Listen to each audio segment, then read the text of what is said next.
change is the only constant, and the only way to adapt to it is to evolve. And who better than Tata Motors to know this, because in the next 5 years you'll see 10 new electric vehicles coming your way. And yes, with an investment of 15,000 crore rupees made for that very reason. Now, one among that will be this one, because this is going to be electric first and internal combustion engine later. So yes, this is big from Tata, especially in the EV space.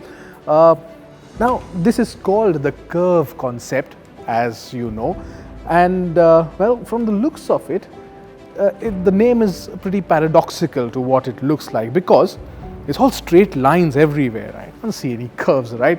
So you can see the straight lines, the angular lines that make their way there. And you know, this is Tata's new digital design language that will be used in the rest of the SUV range that will probably come after this. Now, up front, there's a minimalistic look that the CURVV concept gets, with that full length of the LED light bar and a neatly sculpted bumper with triangular housing as headlights. Yeah, those are actually headlights. So even if you go through all of that, it looks extremely sexy, but the sexy part is actually in the profile of the car. Now here is where it actually shines out, because you have these nice square wheeled arches. It just gives you that bit of ruggedness. And of course, then there is this floating C-pillar that you have. And yes, it looks absolutely stunning, because it's the coupe roofline that you get right behind here. Now there's a small vent that you get here. Basically, air going in from here and air coming out from right here at the tail. But it's nice, and we can imagine this in a dual tone color, and it'll look exceptionally well for sure. Now 20-inch wheels right here, 235/50 R20s here. So yes, it's a bit exaggerated right now. It's at the concept stage. We expect lower, lower tires in the production version. But overall, this looks exceptionally good. It's more like a notchback, right? It looks really nice. Now come to the tail side of it, and you'll see that it has a full width light bar tail light, an angular bumper, and also again the triangular elements that you see up front are again here. Now there are those triangular the triangular elements that you see are actually air vents. So yes, they look really nice, and the bumper too is angular in nature. Now the CURVV concept is also going to use Tata's Generation 2 EV architecture, which has been designed to accommodate various different body styles and powertrain options.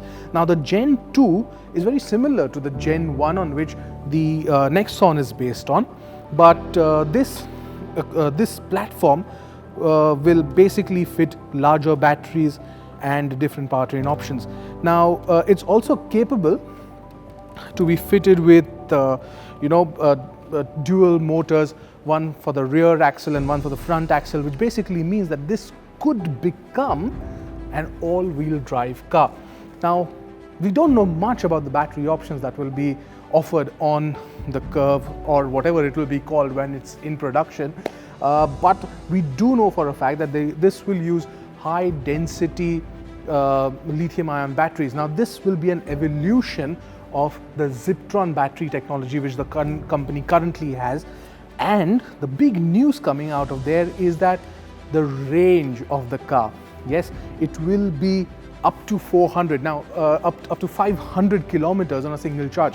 Now Tata Motors is clearly saying that it will be between 400 and 500 kilometers on a single charge, and that's a big claim, because you know what, currently the Nexon has about 250 to 290, and that going up is just, that's just doubling it. So overall, if you see, there's a lot to see in the car, and there's a lot to understand. But now let's get into the interior and check out what exactly it is like. Now basically the cabin also is very minimalist, because you can see the kind of, there's just a space around, and that's a good thing. There are no knobs here as such. It's just more of buttons and everything more or less digital. You also get three layers on the dashboard, three distinct layers on the dashboard, and it's soft touch material right up here. Then there is that LED strip that actually runs the width of the dashboard, and then these angular lines which are actually present throughout the car. Of course, then you have the two-spoke steering wheel, and of course the two freestanding digital screens, one for the infotainment system and one for the instrument cluster.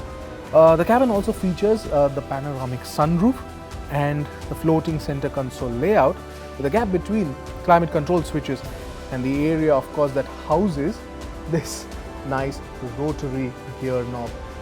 It looks pretty nice because, you know what, it looks sexy and it is minimalist. It just attracts you. Now let's get into the rear section right here. Given that this is a larger footprint than the Nexon, expect more space here. It's not to exact terms right now, and of course you'll get a bench right here. Now the thing that would have definitely been a problem would be the headroom at the rear. Now that one needs to understand, because it's a coupe roofline, it will just slide down. But you know what, if you sit here, we need to judge that aspect, but there seems to be good enough room at the back. But the extreme amount of glass area that you see in the car actually makes the cabin very airy and very spacious.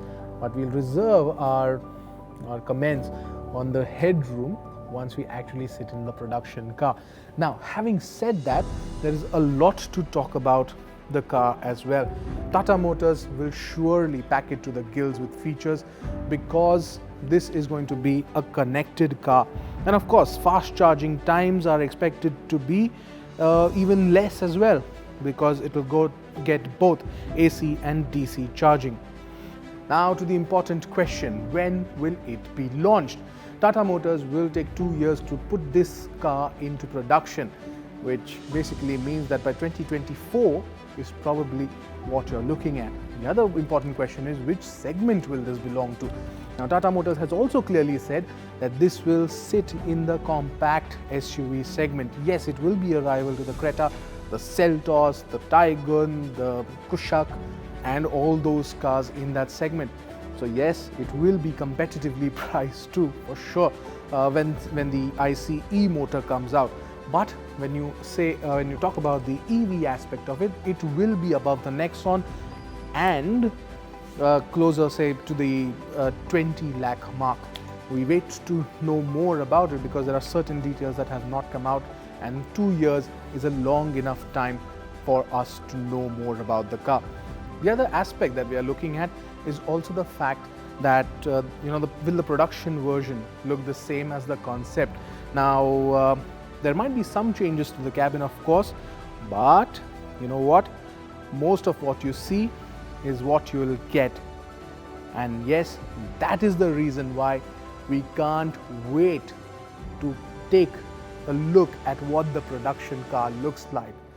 With this car, we are very sure that Tata Motors will certainly be ahead of the curve.